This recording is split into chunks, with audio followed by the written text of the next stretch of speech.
거룩하시고 은혜로우신 하나님 아버지, 저희들을 사랑하시며 날마다 귀한 은총으로 붙들어 주신 것을 감사합니다. 오늘 거룩한 주일, 사랑하는 주의 성도들이 모였사오니 함께하여 주시고 우리 드리는 찬양과 기도를 통하여 영광을 주옵소서. 오늘도에게 필요한 은혜를 공급하여 주시기 원합니다.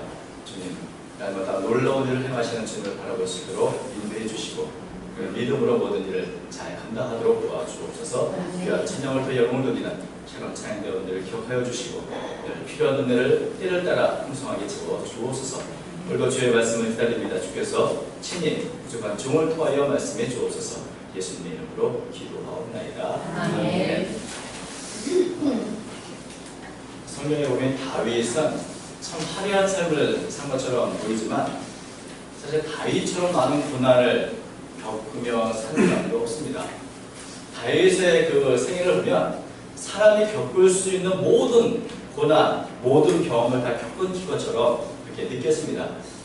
왕이 되기 전에도 그랬지만 왕이 되고 나서도 사실 다윗은 참 많은 고난을 겪었습니다.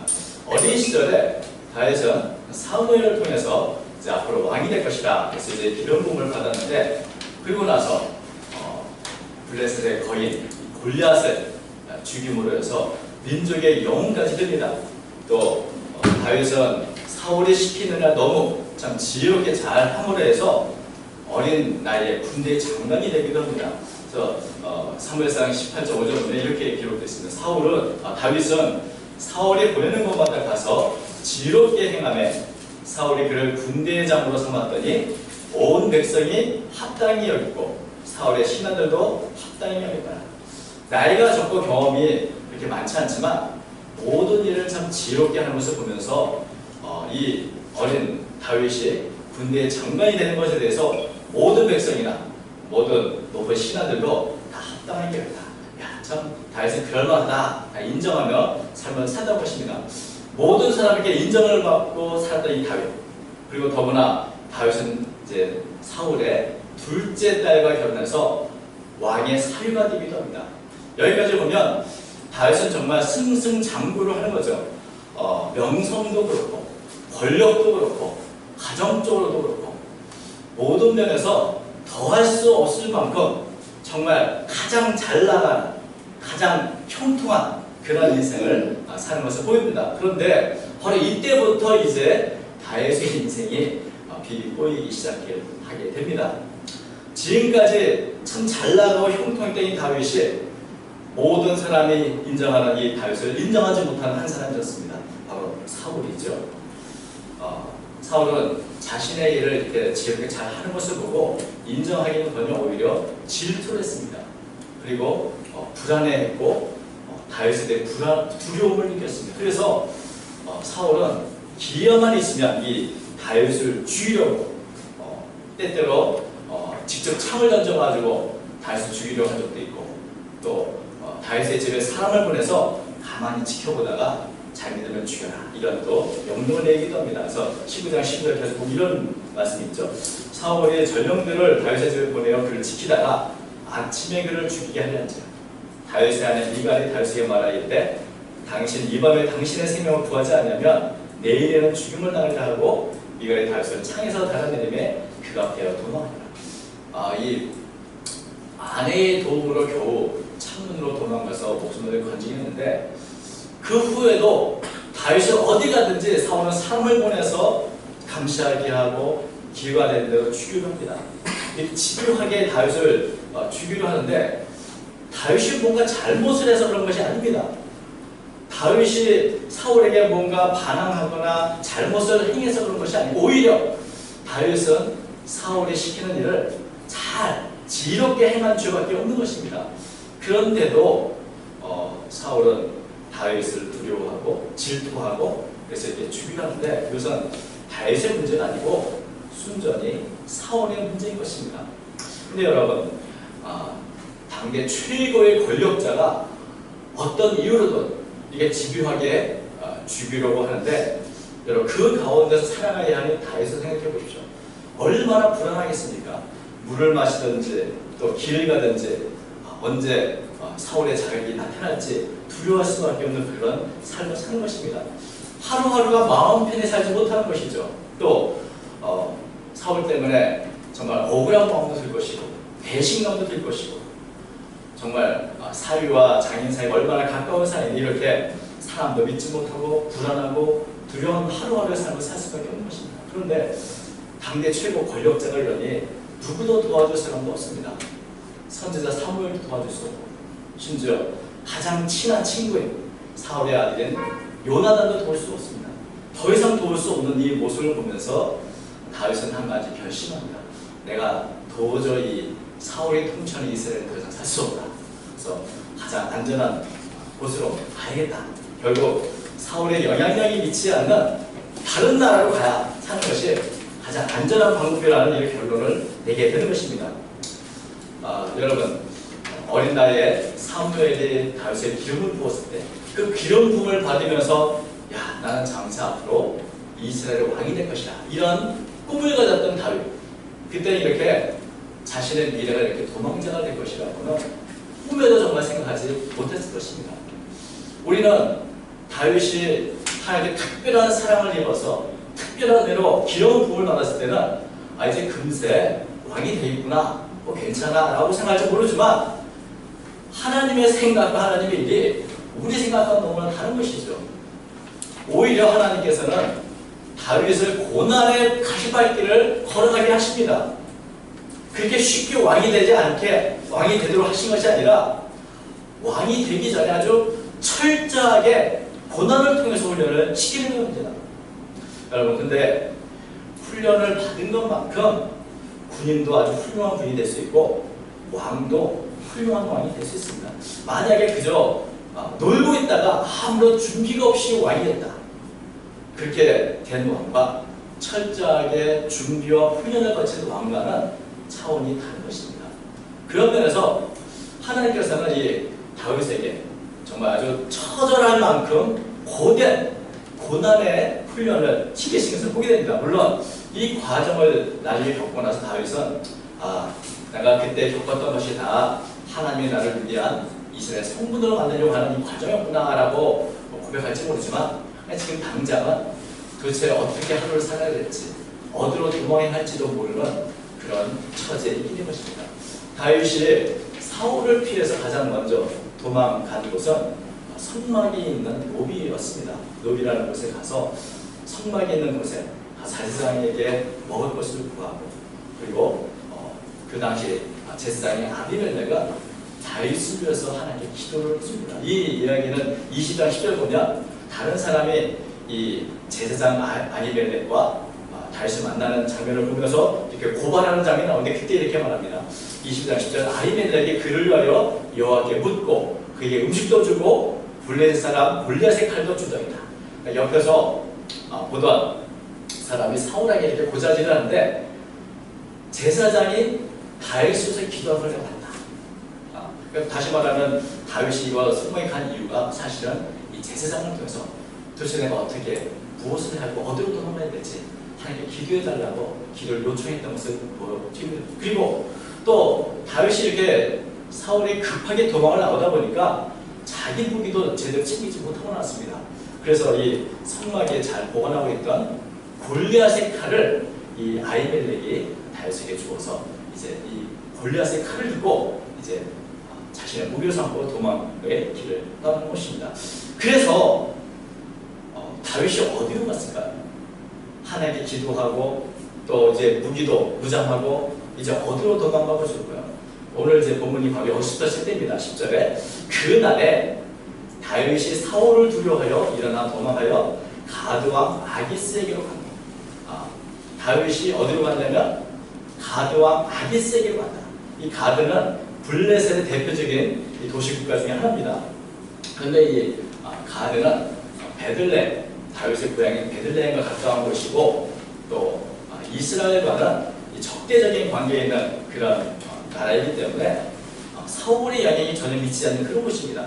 그래서 다윗은 사울이 두려워서 어디든 가장 사울을 피할 수 있는 곳을 찾다 보니까 가깝기도 하고 사울과 서로 원수지간이기도 한 이 가드에 감춥니다. 그래서 가드왕 아기스에게 잠시 동안 용병 생활을 좀 하면서 시간을 보내겠다 하고 간 것입니다. 근데 여러분, 다윗이 지금 이 블레셋 가드가 가장 안전하다고 생각을 갔는데 사실 사울을 피하기 위해는 이상 좋은 장소는 없을 것입니다. 그러나 이 가드는 다윗에게는 사실 가장 위험한 장소입니다. 왜냐하면 골리앗의 고향이 바로 가드거든요. 그리고 지금 다윗은 골리앗의 자기가 죽여서 받은 그 칼을 들고 지금 도망친 곳이 바로 호랑이인 것이죠. 스스로 골리앗의 칼을 들고 골리앗의 고향으로 가서 자기가 살겠다. 이곳이 바로 가장 안전한 곳이다. 이렇게 생각을 하고 있는 것입니다. 물론 사울만 생각하면 가장 안전한 곳이 가드이지만 그러나 객관적으로 봐도 이 가드는 세상에서 가장 위험한 곳, 다윗에게는 그야말로 가장 위험한 장소가 이 가드인데 왜 하필 이 가드로만 생각을 했을까? 그 이유가 뭐겠습니까? 하나입니다. 사울이 두려워서. 사람이 두려움에 이렇게 사로잡히면 올바른 판단을 할 수가 없습니다. 하나만 생각하고 둘을 생각하지 못하다 보니까 사울만 피겠다 했지 이 가드가 골리앗의 고향이라는 사실, 원수지간의 사실을 깨닫지 못하고 올바른 이 분별력을 갖지 못했던 이 판단을 한 것을 보게 되는 것입니다. 누구든지 이 두려움이 있으면 자기의 실력도 발휘할 수 없고 또 분별력도 가질 수가 없습니다. 운동을 경기할 때도 상대방이 너무 두려워하는 사람은 떨려가지고 자기 기량을 다 마음껏 발휘하지 못하는 것이죠. 전쟁을 할 때 여러분 적군에 대한 두려움이 가득 차면 총을 제대로 쏘지도 못하고 공황 상태에 빠져서 심지어 아군을 죽이기도 하고 생각지 못한 일을 벌이기도 하는 것입니다. 가끔 전쟁 영화를 보면 각 전쟁에 참여한 이등병이 그렇게 공황에 빠져서 우왕좌왕하면서 오히려 헛된 죽음을 맞이하는 경우를 참 많이 보게 되는 것입니다. 모든 사람이 그렇습니다. 우리가 내 안에 두려움이 있으면 우리가 올바른 분별력도 가질 수 없고 올바른 판단도 할 수 없습니다. 여러분 다윗을 보십시오. 예전에 다윗은 두려워하지 않았습니다. 골리앗 앞에 설 때에도 두려움 없이 하나님을 믿는 믿음으로 나갔습니다. 그럴 때 다윗은 어린 시절부터 사자와 곰에게서 빼앗긴 어린아이가 찾아올 수도 있었고 거의 골리앗도 이길 수 있었습니다. 그런데 지금 사울을 두려워하는 마음으로 갇힌 이 다윗은 정말 어처구니 없는 그런 실수의 선택을 지금 하고 있는 것입니다.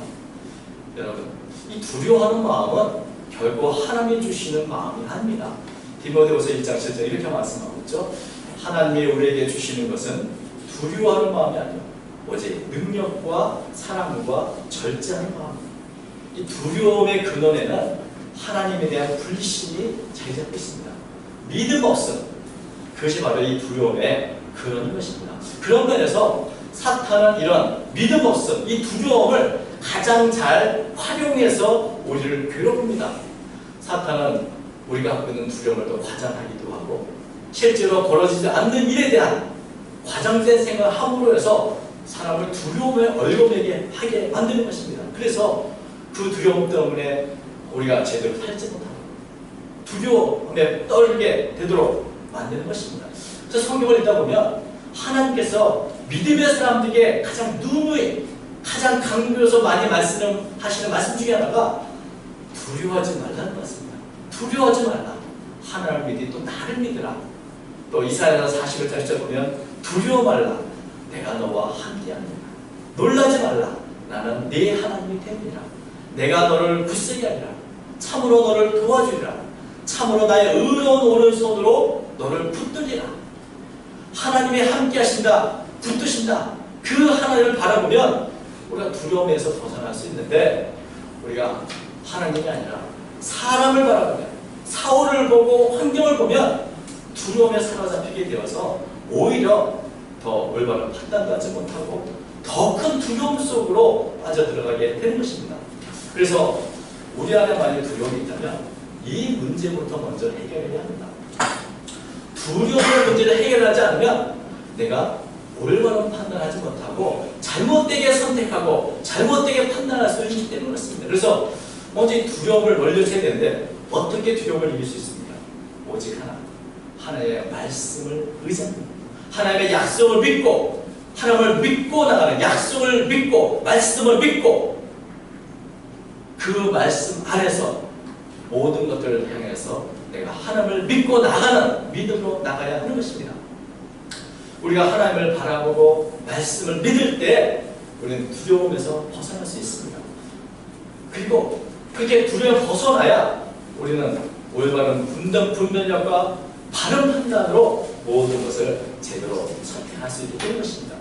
다윗은 사울에 대한 두려움 때문에 판단 착오를 일으켜서 가드왕 아기스였습니다. 그러나 사실 그것은 안전한 것이 아니고 가장 위험한 것이었습니다. 11절부터 11절 말씀 보면 이렇게 되어 있습니다. 아기스의 신하들이 아기스에게 말하되 이는 그 땅의 왕 다윗이 아니니까 우리가 춤추며 이 사람의 일을 노래하며 이르되 사울이 죽인 자는 천천히요 다윗은 만만이라도 하지 아니하였나이까 한지라 다윗이 이 말을 그의 마음에 두고 가드와 아기스를 심히 두려워하여 아기스 신하들은 이 다윗을 기억했습니다. 사울이 죽인 자는 천천히요 다윗이 죽인 만만이로다 이렇게 이스라엘 백성이 노래했을 때 왜 그런 노래를 불렀는지 분명히 알고 있습니다. 왜 그런 노래를 불렀습니까? 블레셋의 가장 유명한 장수, 이 가드의 가장 훌륭한 장수인 골리앗을 죽였기 때문에 바로 이스라엘 백성이 노래했습니다. 그래서 이 블레셋 사람들의 눈에는 다윗이 그 땅의 왕입니다. 우리도 참 존중에 맞아 가장 위대했던 장군을 죽였던 이 다윗은 바로 그 땅의 왕 다윗이 아닙니까? 다윗은 우리의 용병이라 살 사람이 아니고 오히려 우리에게 어떤 해를 가할지 모르는 가장 위협적인 존재라는 것을 신하들은 두려워하며 아기스 왕에게 말했던 것입니다. 사실 여기 보면 아기스 왕이나 신하들도 다윗을 두려워하고 그런데 다윗은 이 말을 마음에 두고 가동하기를 더 심히 두려워합니다. 특히 지금 다윗이 갖고 있는 칼은 골리앗의 칼입니다.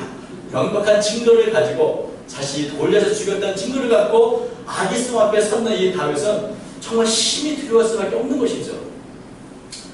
여러분, 자신은 사울이 두려워서 피하려 했는데 정말 사자가 두려워서 피하다가 호랑이 물속에 들어가서 이제는 도간의 신세가 된 것이 바로 이 다윗의 모습인 것입니다.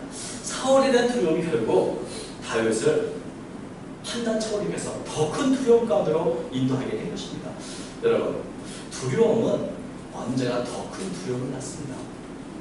이건 단순한 환경의 문제가 아니고 우리가 두려움을 끊고 벗어버리지 않으면 그 두려움을 내면 갖고 있으면 그 두려움은 더 큰 두려움을 낳는 법입니다.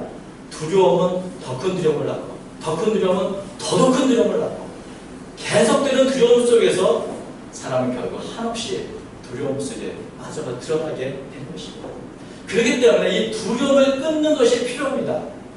이렇게 아기스 왕이나 신하들은 다윗에 대한 두려움이 있고 팽팽하게 이런 두려움과 또 긴장이 있습니다. 다윗은 다윗대로 이 아기스 왕을 심히 두려워하는 이 두려움 속에 이 어떤 일이 생깁니다. 다윗이 이런 두려움 속에 누구도 생각하지 못한 행동을 하는 것을 보게 됩니다. 13절 보니까 그들 앞에서 그의 행동을 변하여 미친 체하고 대문짝에 그저거리며 침을 수염에 흘리네. 갑자기 다윗이 이상 행동을 하는 것이죠. 이렇게 이상 행동, 특별히 미친 체하는 것은 내가 그렇게 당신들이 생각하는 위협적인 존재나 위험한 인물이 아니고 저는 그냥 미치광이입니다. 저는 그저 미친 짓 하는 쓸모없는 사람이라는 것을 드러내는 겁니다. 침을 흘리고 대우나 낙서하고 이러면서 정신 나간처럼 행동하는 것을 보면서 다윗은 정말 이 살기위해서 미친 척까지 이렇게 하게 되는데 마치 무언가 홀린 듯이 무언가 압도된 듯이 다윗은 정말 제정신 아니게 이렇게 행동하고 하는 것을 보면서 사람들은 이거 정말 미치광이 아닌가. 이건 다윗은 위험한 놈이 아니고 재수없는 놈이다. 이런 생각을 하게 한 것입니다. 이 다윗은 용병으로 쓸만한 사람이 아니고 같이 있다가는 오히려 참 부정을 탈 수 있는 그런 사람이다. 이런 생각을 하게 된 것입니다. 14절과 15절 보니까 아기스는 이렇게 말합니다. 그의 신하에게 이르되 너희도 보거니와 이 사람이 미치거니로다. 어찌하여 그를 내게로 데려오느냐. 내게 미치거니가 부족하여서 너희가 이 자를 데려다가 내 앞에서 미친 짓을 하게 하느냐. 이자가 어째 내 집에 들어오겠느냐. 이 사람은 어떻게 용병으로 살 수 있겠느냐.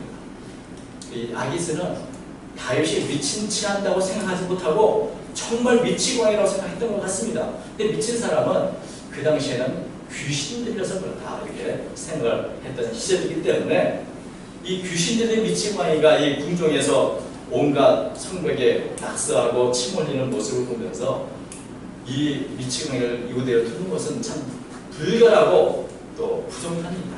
더구나 이 미치광이를 죽이는 것은 더 큰 부정이 올 수도 있는 그런 일이기 때문에 빨리 쫓아내야 된다는 생각을 하게 한 것입니다. 그래서 다윗이 이제 이 겨우 미친 척을 해서 그야말로 부산일생으로 이 호랑이 굴에서 나와 살게 됩니다. 여러분, 이 미친 척을 해서 겨우겨우 살아가면서 다윗은 무슨 생각을 했을까요? 야, 내가 한 번도 연습해 본 적이 없는데 이렇게 미친 척을 참 잘하는구나. 내가 참 연기에 소질이 이런 생각했겠습니까? 아니면 야, 내가 정말 그래도 내가 앞으로 이스라엘의 왕이 될 사람인데 하나님 그런 약속을 해주는 내가 이렇게 미친 짓까지 하면 살아야 되나? 이런 자괴감이 들었을까요? 아니면 이렇게 미친 척하면서 사람들이 재수없다고 욕을 듣고 쫓겨나며 살아나는 것에 대해서 다만 감사를 할 수 있을 것인가? 이런 생각이 듭니다. 정말 구차한 방법으로 다윗은 살아나게 됐는데 근데 이런 방법으로 살아남아서 다윗이 쓴 시편이 우리가 잘 아는 34편입니다. 다윗은 이런 정말 경험을 통해서 한 가지 깨달은 것이 있는데 그 깨달은 것들을 시로서 노래했던 것입니다. 여기 34편인데 미친 채 하며 겨우 살아나서 지은 시가 34편인데 그 자기가 살아나온 이유가 내가 연기를 잘해서 그랬다 이렇게 생각하지 않습니다. 그 자기가 이 아기스 왕에서 살아날 수 있는 방법이 무엇인가 34장 4절은 이렇게 기록됐습니다. 내가 여호와께 간구하매 내게 응답하시고 내 모든 두려움에서 나를 건지셨다. 다윗은 아기스 왕의 심히 두려운 마음이 있었는데 그때 그 절대절명의 순간에 하나님께 기도했던 것 같습니다. 여기 말하면서 아주 짧지만 하나님께 간구했을 때 하나님이 그에게 모든 두려움을 이길 수 있는 힘을 주셨다는 것이죠. 두려움에서 벗어나니까 하나님의 주신 지혜와 담대함으로 미친 척을 할 수 있었던 것입니다. 여러분, 미친 척은 아무나 하는 거 아닙니다. 그것도 용기가 있어야 되고 지금 자기를 죽이려는 사람 앞에서 정말 이게 얘가 미친 척을 하는구나 하는 것이 아니라 정말 미친 모습으로 보이기 위해서는 굉장한 용기와 담대함이 필요한 것입니다. 이렇게 할 수 있었던 것이 다윗은 자기가 아니라 하나님이 나를 모든 건져내심으로 이렇게 내가 살아갈 수 있었다는 고백을 하는 것입니다.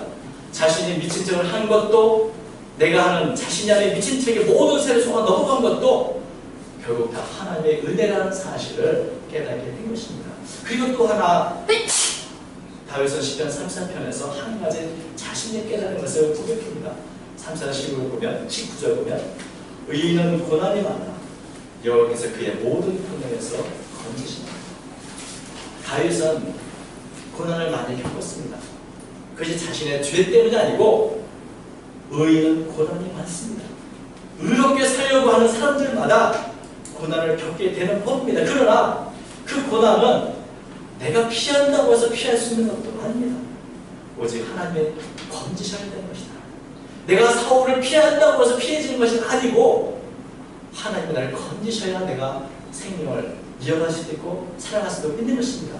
내 생각대로 판단하고 결정하다 보면 결국은 잘못된 판단으로 결정하는 경우도 많이 있습니다. 왜냐하면 우리는 모두 완벽하지 않기 때문입니다. 우리가 언제나 올바른 선택을 하고 올바른 판단하며 사는 것도 아닙니다. 그러나 때때로 우리가 잘못된 선택과 판단을 할지라도 하나님이 나와 함께 하시고 나를 건지신다는 믿음이 있으면 우리는 모든 두려움에서 이겨낼 수 있는 것입니다. 내가 잘못된 판단을 해서 때때로 이렇게 호랑이 굴에 들어간다 할지라도 하나님은 나와 함께 하시고 나를 건지시는 겁니다. 이것을 다윗은 깨달은 것입니다. 그래서 자신의 악에 쌓여갔다가 잘못된 판단들을 갖다가 미친 척하고 살아나온 이것이 겨우 온전히 하나님의 은혜고 나를 건지시는 것이었구나 하는 것을 알게 된 것입니다. 여러분, 우리의 삶에도 우리가 잘못해서 아닐지라도 여러 가지 고난도 있고 때때로 두려움과 불안함도 찾아옵니다. 그러나 중요한 것은 하나님과 올바른 관계가 있는 성도의 삶을 하나님은 지켜주시고 건져주신다는 것입니다. 이런 하나님을 바라볼 때 우리는 두려움에서 벗어나게 되고 두려움의 그 사슬을 끊어버릴 수 있는 것입니다. 두려워 말라, 하나님이 건지신다. 두려워 말라, 하나님 나와 함께 하신다. 이런 깨달음, 이런 믿음이 있어야 어떤 고난과 어려움도 우리는 극복해 갈 수 있는 것입니다. 다윗은 그 이후에도 수많은 위태로운 지경과 수많은 고난을 겪었습니다. 그러나 이때 깨달은 이 고백들, 두려워 말라, 하나님 함께 하신다. 두려워하지 말자, 하나님이 나를 건지시고 나와 함께 하신다. 이런 믿음이 있었기 때문에 그 모든 위기를 극복해 나가고 그 하나님이 정하신 훈련의 기간들을 다 건널 수 있었던 것입니다. 여러분, 하나님은 다윗의 연약함과 두려움도 알고 계십니다. 또 우리의 두려움과 우리의 연약함도 알고 계십니다. 하나님은 어떤 분이십니까? 상한 것들을 꺾지 않으시고 여전히 변함없는 사랑으로 우리를 붙들어 주시고 두려워 말라고 오늘도 우리에게 말씀하시는 그런 분이십니다. 주님의 의로운 오른손을 붙들어 주시고 십자가의 사랑으로 우리를 함께 하시는 그런 분이십니다. 이 하나님을 바라볼 때 우리는 우리를 괴롭히는 모든 두려움과 불안함에서 벗어날 수 있고 어떤 환경에서도 평안을 누릴 수 있는 것입니다. 오늘 우리가 걸어가는 길, 그 길을 우리는 알지 못하지만 주님은 알고 계십니다. 모든 것을 알고 계시는 주님께 우리 자신을 맡기고 믿음으로 그 주님을 바라보는 가운데 늘 언제나 평안을 누리시는 저와 여러분의 삶이 되시길 바랍니다. 이번 주간도 믿음으로 평안을 누리고 승리하는 귀한 복되고 귀한 한 주간 되시기를 주의 이름으로 축원드립니다. 기도하겠습니다. 하나님 아버지, 우리의 연약함을 하시는 주님께서 오히려 저희를 붙들어 주시고 주신 참된 평안이 우리의 마음속에 충만하도록 인도해 주옵소서. 세상이나 사람을 바라보지 않게 하시고 우리를 사랑하시되 독생자 예수님을 아낌없이 내어주시기까지 극진히 사랑하신 그 한량없는 사랑을 우리가 받아볼 수 있도록 도와주시고 오늘도 두려워하지 말라고 말씀하신 주의 음성을 듣도록 인도해 주옵소서. 주의 의로운 오늘도 붙들어 주시는 감사합니다. 주님을 바라보며 찬양하고 모든 두려움과 불안함을 극복하며 모두는 믿음으로 승리하도록 인도해 주옵소서. 주님, 연약한 저희들을 오늘도 함께해 주시고 필요한 은혜와 능력으로 오늘도 충만히 주님과 함께해 주옵소서. 우리 곳에 살아계신 예수님의 이름으로 간절히 기도합니다. 아멘.